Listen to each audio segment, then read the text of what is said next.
नमस्कार मंडळी, आपण सध्या अलिबाग येथील थोरंडा गाव जे आहे इथे कोळीवाड्यामध्ये आपण आलेले आहोत। इथे दोन मंदिरं अशी आहेत ती मला तर नव्हतं माहिती। रामेश्वर मंदिरामध्ये जे ज्यांनी आपल्याला माहिती दिली ते इथे राहतात, तर त्यांनी मला सांगितलं तुम्ही आमच्या गावात चला, आपण तिथे दोन मंदिरं आहेत ते आपण आज कव्हर करूया। बरं चला तर जाऊया। तर आपण आलेलो आहोत हनुमान मंदिर आणि सप्तशृंगी मातेचं दर्शन करायला। दादा नमस्कार। नमस्कार नमस्कार। कसे आहात? हा उत्तम, मस्त ना एकदम। हा एकदम आता मस्त। तुम्ही आम्हाला बोलवलं की मी पण बघावं आणि आमचे व्ह्यूअर किंवा अलिबागमधील आणि किंवा महाराष्ट्रामधील किंवा भारतामधील सर्वांनी हा व्हिडिओ बघावा म्हणून तुम्ही मला इथे बोलवलात। हो नक्कीच, तुमच्या गावातले मंदिरं दाखवण्यासाठी किंवा शूट काढण्यासाठी, बरोबर आहे? हो। आता आपण कुठलं पहिलं मंदिर बघूया? आपण आता पहिला सप्तशृंगी मातेचं मंदिर बघूया। ओके चला चला।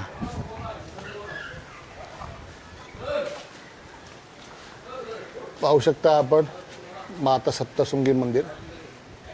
नमस्कार नमस्कार।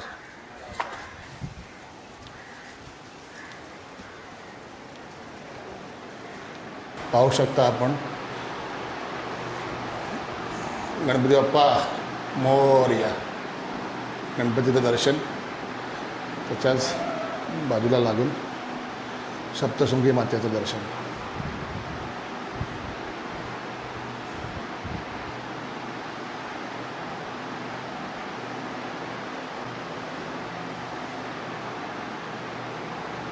छान असा परिसर आहे बघा मंदिरामध्ये।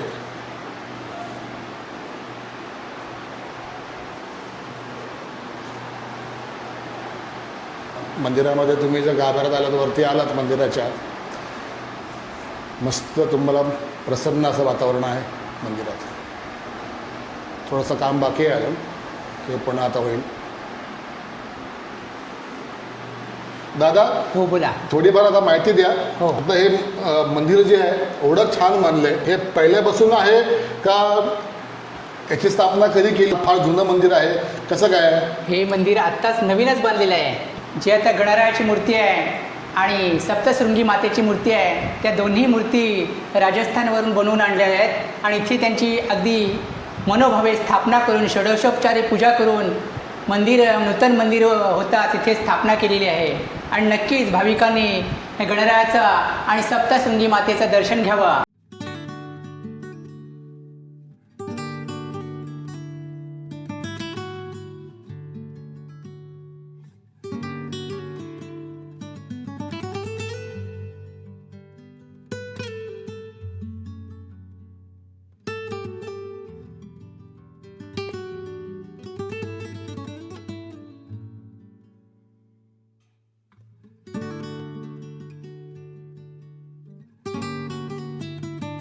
आता आपण जाऊया सुवर्ण हनुमान मंदिरमध्ये। बरोबर सप्तशृंगी मातेच्या मंदिराच्या बरोबर समोरच ते मंदिर आहे।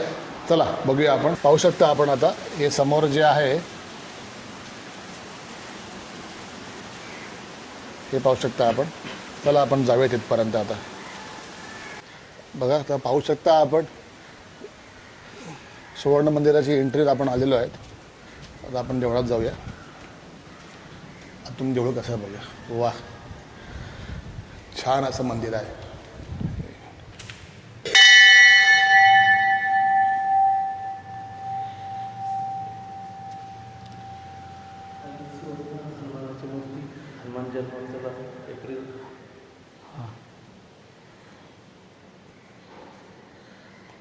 मंदिरातला आतला गाभारा जो आहे पाहू शकता आपण।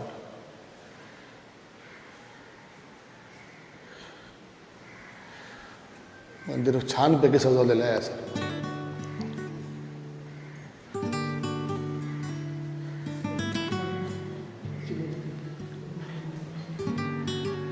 मंडळी, हा जे आपल्याला छायाचित्र दिसत आहे इथे ते सुवर्ण हनुमान मंदिराचं आहे। ही सुवर्ण मूर्ती आम्ही हनुमान जन्मोत्सवाच्या दिवशी इथे लावली जाते। ओके, म्हणजे इथे तुम्ही बसवता का मूर्ती ती? हो हो। ओके, म्हणजे आत्ताची जी मूर्ती आहे ती सोन्याची मूर्ती नाही आहे? हा, आता ती तुम्ही आहे। हनुमानाचा जन्म ज्या दिवशी असतो त्या दिवशी त्या दिवशी तुम्ही ती मंदिर तिथे स्थापना त्या करता? दिवशी बसवली जाते तिथे मूर्ती। ओके दादा, मला एक सांगा, आता जी हनुमानाची मूर्ती जी आहे त्याच जागी तुम्ही ती मूर्तीची स्थापना करता का त्याच दिवशी? हो, त्याच जागी बसवली, त्याच आकाराची मूर्ती आहे ती? ओके वा किंवा इथे होम हवन किंवा पूजा असेल, हा. विशेष कार्यक्रम असेल तर त्याही दिवशी बसवली जाते. आता हे जे मंदिर आहे हा. तुमच्या गावातलं हा. थेरोंडे गावातलं आता किती वर्ष जुनं मंदिर आहे हे हे? 40 वर्षापूर्वीचं मंदिर आहे. ओके म्हणजे 40 वर्षापासून हे मंदिर आता परत नवीन केलेलं आहे की हा तसंच मंदिर आहे?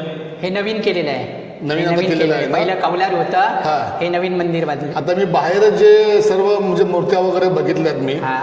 म्हणजे फार जुन्या काळातल्या अशा मूर्त्या ज्या आहेत म्हणजे त्या म्हणजे मंदिराच्या बाहेर अशा का केल्यात तयार केल्यात? ते लोकांना संदेश देण्यासाठी, भक्तीचा संदेश लोकांना मिळावा किंवा समाज प्रबोधन होण्यासाठी त्या हा. मूर्त्या बाहेर उभारलेल्या आहेत. ओके हा.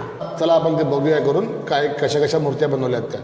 कोणी आलं तर ते पाहण्यासाठी त्यांना असं चांगलं वाटावं म्हणून हे पुतळे बनवलेले आहेत. प्लस पुढे तुम्ही आलात तुतारी वाजक, त्याच्याच बाजूला तुम्ही आलात की वाल्मिकी ऋषींचा एक पुतळा बनवलेला आहे इथे. दादा तुम्ही मला जरा सांगा हे आता याचं वैशिष्ट्य म्हणजे काय काय असं दर्शवतात की तुम्ही काहीतरी माहिती सांगा. आजची पिढी ही आपल्या आईवडिलांना विसरलेली आहेत. आज आपण पाहिलं तर प्रत्येकजण वृद्धाश्रमात आपल्या आईवडिलांना पाठवतो. हा. पण ह्या मूर्तीमागचा संदेश असा आहे काय आईवडिलांच्या सेवेचं महत्त्व किती आहे हे समाजाला दाखवण्यासाठी इथे ही मूर्ती उभारलेली आहे. हे भक्त पुंडलिक आहेत. प्रथम ते आपल्या पत्नीला खांद्यावर घेऊन चालतात, नंतर त्यांना लक्षात येतं की नाही खरी ती काय आहे सेवा आहे ती आईवडिलांपाशी आहे. त्यानंतर त्यांनी आईवडिलांची सेवा केली. आईवडिलांच्या सेवा केल्यामुळे त्यांना विठुराया प्रसन्न झाला आणि आज आपण पाहतोय जी विठुरायाने वीट फेकलेली आहे ती हा. आज ही विठुराया कर कटेवर ठेवून विठेवर उभा आहे. तो एका भक्त पुंडलिकामुळे. म्हणजे आईवडिलांच्या सेवेचं महत्त्व इथे विशद केलेलं आहे. हां आणि म्हणजे सत्यवानाचं असं काहीतरी दर्शवलेलं आहे इकडे काहीतरी काही?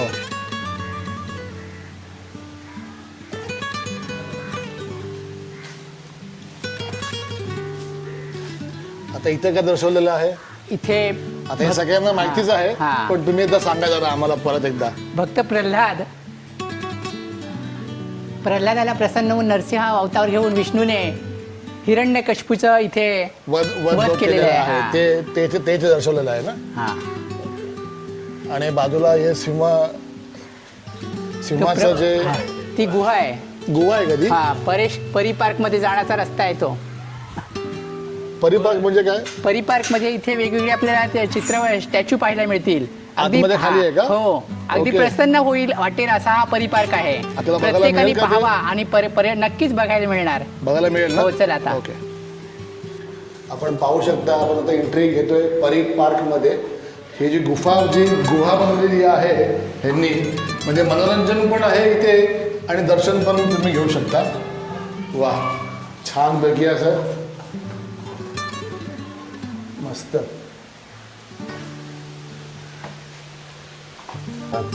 मंडळी पाहू शकता जर आला तर थोडंसं हळूहळू उतरा कारण की इथे थोडं स्लिपरी आहे नाही असं नाही पण हात पकडून तुम्ही उतरू शकता. आता मी कॅमेरा पकडला आहे ना त्याच्यामुळे मला उतरता येत नाही बरोबर पण आपण उतरूया. अरे वा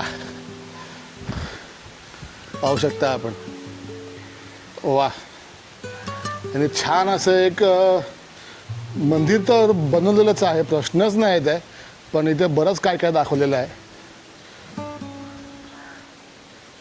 वा तुम्ही तुमच्या लहान मुलाला इथे आणून त्याला फिरवून आणि हे जे स्टॅच्यू दाखवले आहेत पुतळे दाखवलेले आहेत ते दाखवून त्यांना मस्त अशी इथे माहिती देऊ शकता. छान असं बनवलेलं आहे एकदम यांनी आतमध्ये. वा सुंदर एकदम.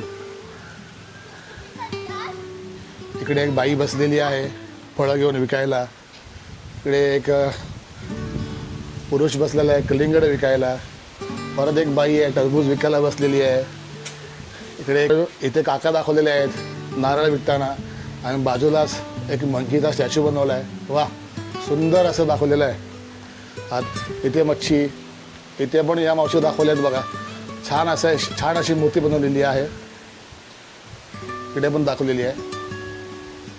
वा इथे पण एक मूर्ती आहे जी स्टॅच्यू बनवलेला आहे जी मच्छी घेऊन एक टोपलीमध्ये घेऊन जी कोळीणबाई मच्छी विकायला येते तसं इथे दर्शव. इथे कुंभार असं दाखवलेलं आहे की मडकी बनवून ठेवलेलं आहे समोर.